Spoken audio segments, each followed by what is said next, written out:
Sa mundong ating ginagalawan, lahat tayo ay may kanya-kanyang uri ng pamumuhay. Mayroong panay ang reklamo dahil maliit lang ang kanyang tinitirahan. Samantalang yung iba, nagtsatsagang matulog sa kalsada dahil walang matuluyan. May mga tao namang kontento na sa kanilang buhay at hindi na naghahangad ng anupaman. Pero meron namang maraming pangarap at naghahangad ng magagandang bagay, hindi lamang sa kanyang sarili kundi para sa ikabubuti ng nakararami. Ngayon, ibabahagi ko sa inyo ang kwento ng isang lalaki na siguradong kapupulutan natin ng aral at inspirasyon. Kaya naman, inaanyayahan ko kayong manood hanggang sa dulo ng videong ito.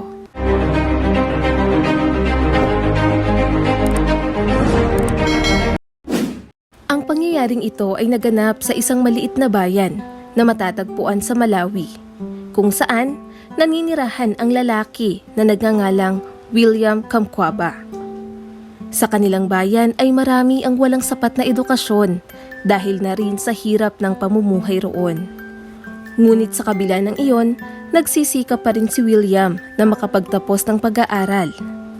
Sa edad nga na 12 ay nakapagtapos na siya sa elementarya. Plano niya ring makapag-aral sa high school. Subalit, bago siya makapag-enroll, kinakailangan niya munang magbayad ng 100 Malawi and kwacha, o kung sa pera natin ay nasa 7 piso lamang ito.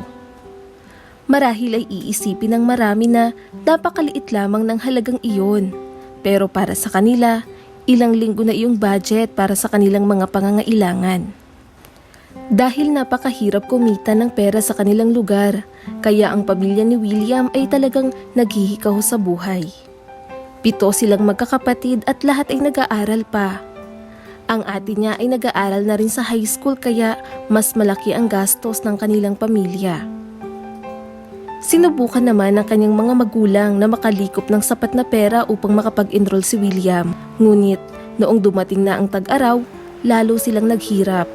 Namatay ang kanilang mga pananim dahil sa tindi ng init na kanilang nararanasan. Naranasan din ng kanilang bayan ang tagutom dahil wala silang mapagkukunan ng pagkain at pera.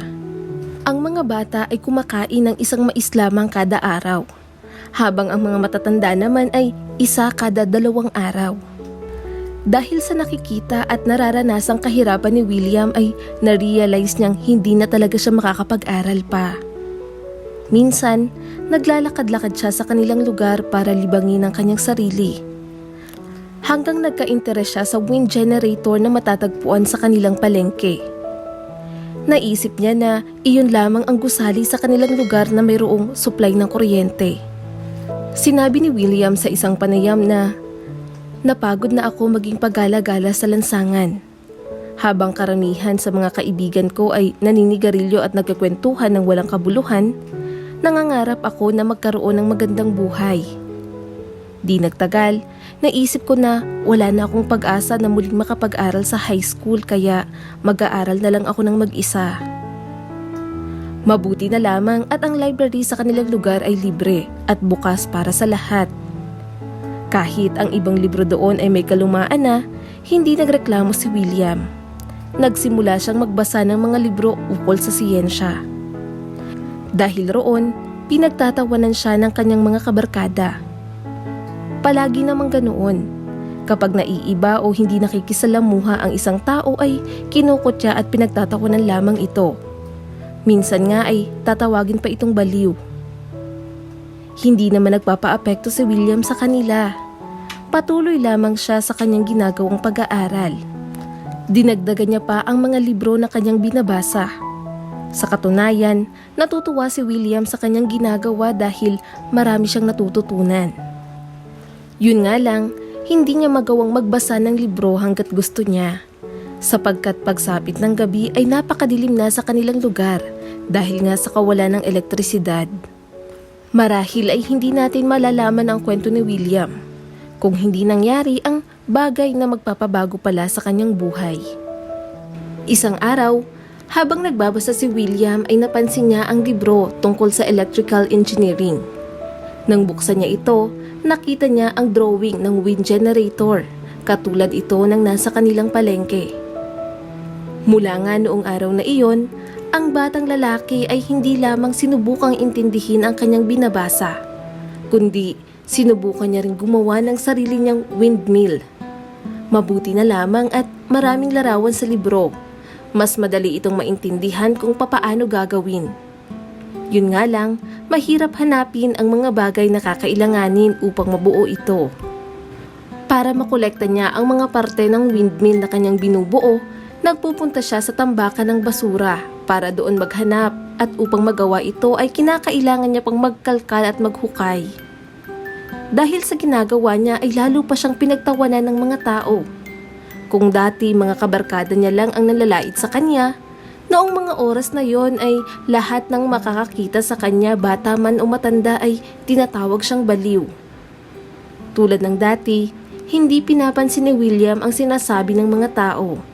Patuloy lamang siya sa paghahanap. Naging malikhain din siya sa mga gamit na kanyang nakikita. Tulad na lamang ng lumang bisikleta, tubo na gawa sa plastik at mga kawayan. Ginagawa niya ito sa likod ng kanilang lumang bahay para walang makaistorbo sa kanya. Matagal niya rin itong ginagawa at pinagsikapang buuin. Makalipas nga ang ilang buwan, nagtagumpay si William na mabuo ang kanyang windmill. Matapos ihanda ang lahat ng mga gamit, napagpasya niyang subukan kung gagana ba ang kanyang imbensyon. Noong araw na iyon, napakaraming tao ang nagpunta sa kanilang tahanan para tingnan ang kanyang ginawa. Noong una, hindi nila ito siniseryoso. Nilalait at pinagtatawanan pa nila ito, pati na rin si William. Nanatili namang kalmado ang binata habang hinihintay ang pagkagat ng dilim. Noong dumating na ang tamang oras, sinimula ni William paganahin ang kanyang imbensyon. Napatulala naman ang mga tao na naroon dahil sa pagkamangha, dahil biglang nagliwanag ang bahay ni na William. Ang mga tao na naroon ay napahiya dahil sa panlalait na ginawa nila sa binata. Hindi rin nila lubos maisip kung saan ang gagaling ang elektrisidad at paano iyon nagawa ni William. Mula nga nang maging matagumpay ang kanyang imbensyon, naging mabait na ang mga tao sa kanya. Pagsapit ng gabi, nagtitipon-tipon rin sila roon dahil natutuwa sila dahil kahit papaano ay may liwanag na sa kanilang lugar. Naging masaya naman si William sa kanyang tagumpay. Subalit, hindi pa roon natatapos ang lahat. Makalipas lamang ang 2 linggo, naging matunog ang kanyang pangalan, hindi lamang sa kanilang lugar kundi maging sa buong bansa. Ang mga journalist mula sa kanilang lungsod ay nagpunta sa kanila para lamang makausap siya at makita ang kanyang imbensyon. Naging susi rin ito para mabago ang kanyang buhay. Nakilala siya ni Emeka Okafor, Nigerian Director ng TED Global Program. At ayon sa kanya, naniniwala siya sa talento at kakayahan ni William. Personal niya itong binisita upang alokin na maging parte ng kanilang kumpanya at sumali sa gaganaping international conference. Pumayag naman si William sa alok nito. Nabigyan rin siya ng pagkakataon na muling maipagpatuloy ang kanyang pag-aaral sa Capital's Private School at maging sa African Leadership Academy na matatagpuan sa Johannesburg, South Africa. Napakasaya ni William dahil nakapag-aral siya ng libre sa pinaka-prestihiyosong paaralan. Marami ang humanga sa kanya, lalong-lalo na ng pagsabayin niya ang pag-aaral, pagde-design at pag-i-improve sa kanyang naimbento. Gumawa siya ng bagong wind generator. Naging mas madali na ito para sa kanya dahil marami na ang sumusuporta. Pati na ang mga gamit na kakailanganin niya ay hindi niya na rin kailangan pang hanapin dahil mayroon na siyang mga sponsor. Kung dati, isang bahay lamang ang kayang suplayan ng wind generator, sa bago niyang imbensyon ay nasa 10 o higit pang bilang ang kaya nito. Sinubukan niya ring ayusin ang patubig sa kanilang lugar sa tulong na rin ng kanyang tatay. Hinukay nila ang balon at nag-install ng pang-pump para makapag-supply ng tubig sa kanilang sakahan. Araw-araw nakapila ang kanilang mga kapitbahay para humingi ng tubig sa kanila. Kahit marami nang nagawa si William para sa kanilang bayan, hindi pa rin siya tumigil sa pagtulong. Noong makapagtapos siya sa kolehiyo ay naging leader siya para pag-aralan ang solar cell technology sa African Leadership Academy. Kung dati ay pinagtagpi-tagpi ang bubong ng mga tao sa kanila, ngayon ay meron na itong modern solar panels.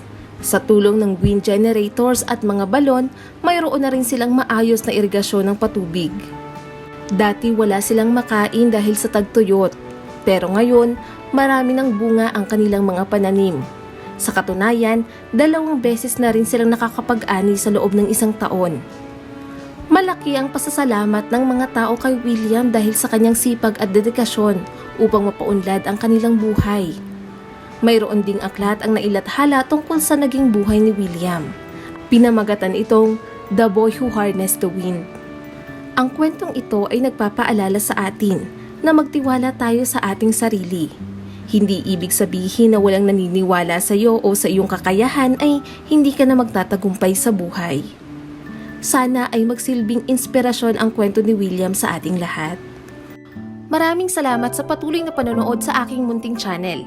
Kung nagustuhan mo ang videong ito ay huwag mong kalimutang mag-like and subscribe at pakipindot mo na rin ang notification bell para updated ka sa mga susunod nating video.